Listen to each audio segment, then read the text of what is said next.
All right, what's good, yo? It's your boy, that motherfucker Steve, all the way from LaGrange, Athens, Georgia. We got the one and only Bubba Sparxxx. What's happening, homie? Shit, man, it's good to see you. It's been a while. Tell me about everything up here in Iowa, man. How's it been? I ain't been up here since what we was just talking, man, like 03, 04. Yeah. So we back, man. You know what I'm saying? It's we just rocked Simpson College. A good night, man. Good fun, man. Just back popping all together, man. Just put out my first album in like 6-7 years, man. This past fall, Pain Management. If you ain't got it, go get it. Pain Management is a classic.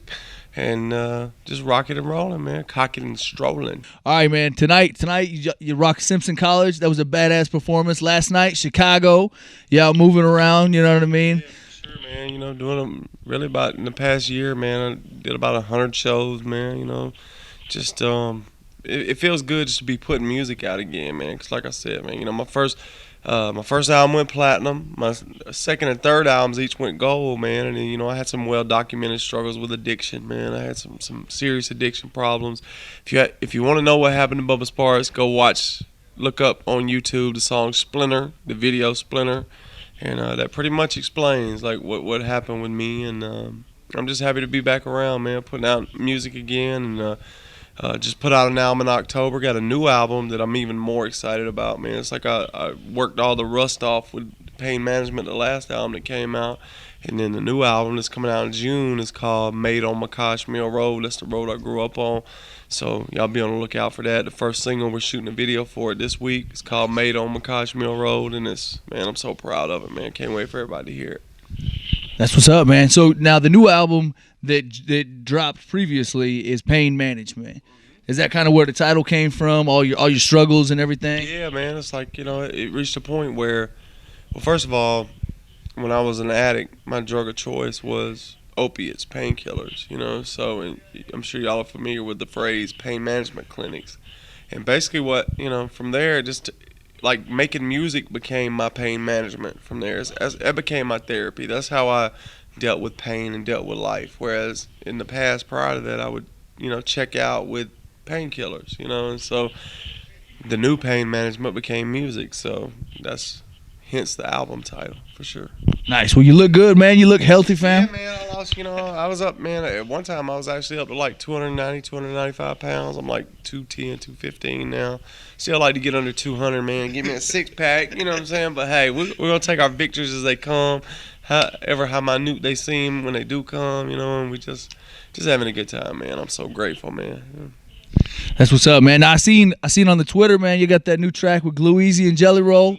Tell me a little bit about it. Man, I just had lunch with Jelly the other day, man, and Jelly's really doing his thing, man. You know, I got the group project, I4 and I, the old CWB guys, man, Stump Diddy the Capo, you know, and David Ray. We're a group called I4 and I. We got an album, it's called Country Boy City Slick that we about to put out here in the next probably 2 months. And yeah, and Glue Easy, he's really doing his thing. If you don't know about Glue Easy, go do your research on him, man. Holding it down for North Carolina. Shout out the whole AOG squad, you know what I'm saying? That's my people over there.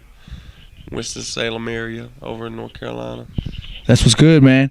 Now, you kind of... Don't give me no credit. The hell with it, I pay cash. I'm back touring. I'm back twerking. I'm full tilt on they ass. That's what's up. Straight here at MCTV. You know what it is, man. We doing a thing out here in Iowa. That's right. Now, man, you paved the way. You know what I mean? I mean, you led a lot of the foundation for the Southern hip hop. You know what I mean? Like you. My expression that I have for these young white rappers, man, is I went platinum when you was in Pampers, man. You know what I'm saying? I was platinum when you was in Pampers. True story. That's basically how that breaks down, man. 13 years ago, I went platinum, man. You know, so if you're 22, 23 now, you know, I went platinum when you was in Pampers, man. Before you could even ejaculate, I was a platinum rapper, man. So good luck. No doubt, no doubt. Now, how do you feel about, you know what I mean? We got Yellow Wolf in the game now, Lil White. There's a lot of dudes. Well, Lil White's been around, Right, man. Yellow right, Wolf but I just mean, kind of came out here in the last couple years. They're getting a lot more exposure. But you know, to put Lil White in the same category as like, you know, a newer guy like Yellow Wolf or MGK. I mean, not to take anything away from the guys. Yellow's super talented. MGK is super talented, but you know, Lil White's from my generation. You know what I'm saying? Lil White's been doing his thing for 10 years. So, I guess I misspoke a little bit on that. I guess I was saying more. Now they're getting a lot more shine. You know what I mean? I mean, Lil White. You know, I guess the fact that 3-6 and Juicy's blowing up, man. That's just help. That's just shining light on Lil White, man. And I couldn't. Lil White deserves it, man. He's a talented artist. He's been doing his thing, grinding for a lot of years. We actually got a song together that was on the album before this one, I think. The last album he put out called Show Some Skin. And I got tons of respect. Man, I don't get caught up in that whole white, rapper thing. Like, I come from an era where people judge white rappers just, where it was hard to get in the door as a white rapper. Sure. You know what I'm saying? Not to throw too big a pity party about it, but, in the late 90s, early 2000s, man, like it was really a big deal, and Lil White was a part of that. When some of these other guys came along, and I'm not taking anything away from them, like they're all talented guys, but, if you broke as a white rapper after, I'd say, 2003, 2004, you didn't face some of the same challenges that Sure. a lot of us, like Haystack, Eminem, who broke down a lot of boundaries, and of course all our predecessors, House of Pain, Vanilla Ice, Beastie Boys going on further back, Third Base, absolutely, but even the guys that came like Eminem in the late 90s, me in the late 90s, Lil White, Paul Wall, what I'm saying, Haystack was a big part of that. Like we face just a different set of challenges. What I'm saying? Now everybody just shows up to the party like, oh, we all rap, it's cool, and it is what it is. I'm glad it's that way, but it's that way because we built the bridge and made it that way. Like struggle, they got it. I mean, it was what it was. I'm not gonna call it struggle because it wasn't like real life struggle, but in terms of being embraced by a particular culture, yeah, it was a little bit of struggle, but I'm happy. I'm happy, man. I love so many of the new artists, and I'm glad that it's not an issue because that's probably what we were fighting for, was to make it where it just wasn't an issue. Where it just, if you got skills, you got skills. And that's how it is. So now the challenge is, do people fuck with you? You know what I'm saying? So if people fuck with you, then they're gonna embrace you, and it's cool, and you don't have to worry about some of those challenges where it's like 10 years ago, it was like, well, oh, he's a white boy, and then we had to decide, do we fuck with him? It's like 2 strikes. You got to penetrate. So it is what it is, man. But I'm glad that a lot of people are doing their thing now, and I support everybody, and it's all love.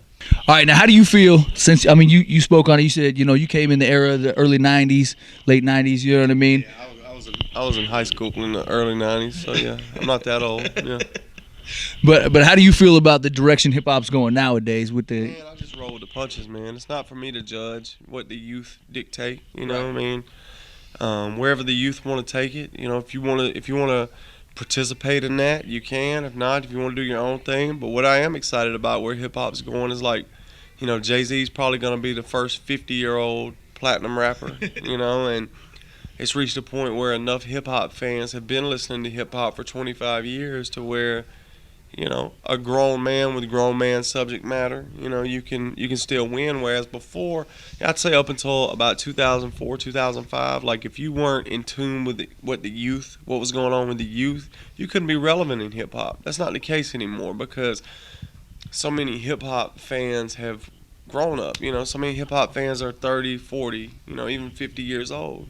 So it's just so broad now. Hip hop is almost its own. It's not even a genre anymore. It's almost just its own, like, category, like music, entertainment, movies, film, hip hop. It's like hip hop kind of just stands on its own now. So there's so many different, like the movement I'm a part of that I initiated 10 years ago. The country rap movement. It's its own genre within the hip hop genre. So hip hop's a really broad thing now. Encompassing a lot worldwide. And it's just cool to be a part of it and just to see it grow and evolve. And I'm just going to keep doing what I do, man. So happy, man. Made on McCosh Mill Road, coming in June. Go get it, man. If you ain't in, you ain't kin. Buy 10, tell your sister and her 10 friends. We're going to have fun.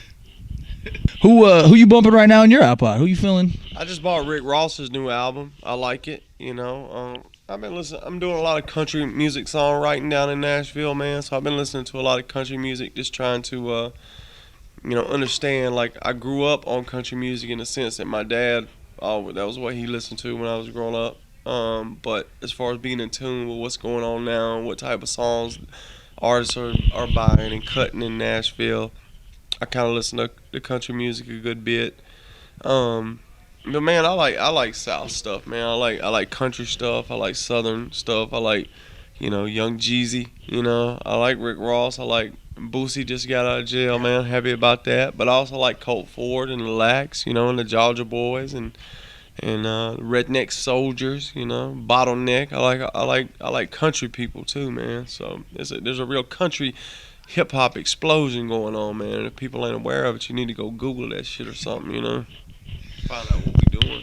What I started. Yeah, I started.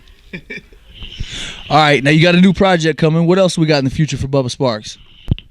What's coming in the future, man? I'm just going to continue to put out albums, at least 1 or 2 albums a year, do 100 shows a year, and sell merch and just try to make impressions on this culture, man. Whether it be hip hop or rural culture, because I represent both equally. You know what I'm saying? I'm a country dude and a hip hop dude equally, and try to make things happen with this Eye for an Eye project, the group project.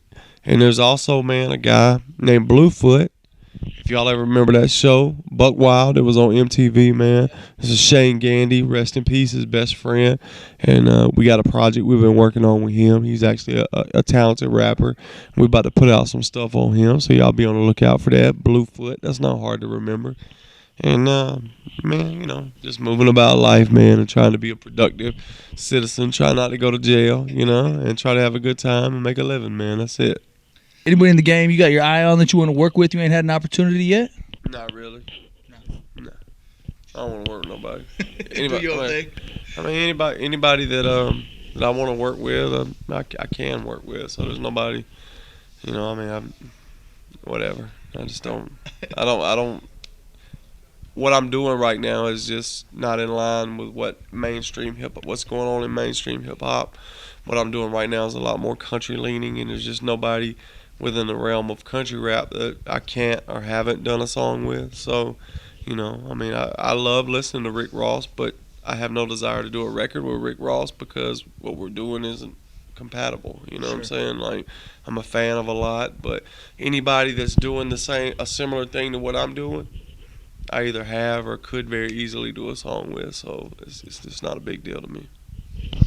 Perfect. All right, you heard it right here. It's your boy, that motherfucking Steve, the one and only Bubba Sparxxx. Man, motherfucking Steve, man. My hat now. Fuck that shit. He said Iowa. I'm taking a souvenir with me. All right, man. So Iowa! Since you on MCTV, any chance I can get you close out with a couple of bars? We already got it. Lucky got a couple already. Hey, I got my baby, got my beverages, feeling like another meal night. Mud hole, marauders, this how we living in real life. Chevrolet sitting 50 inches up above that gravel, infested with that meth here, but old Bubba does not dabble. Just drink a little drink, smoke a little smoke, make it do what it do. Then what did you think? My fuck was a joke, now butter, that must be you. Got meat on the grill, the music is loud, we having an epic event. In case they forgot, this is my meal, tell them again. Hey, yeah, you know what it is, man. All right, there we go. It's your boy, that motherfucking Steve, Bubba Sparxxx. We out. Bam!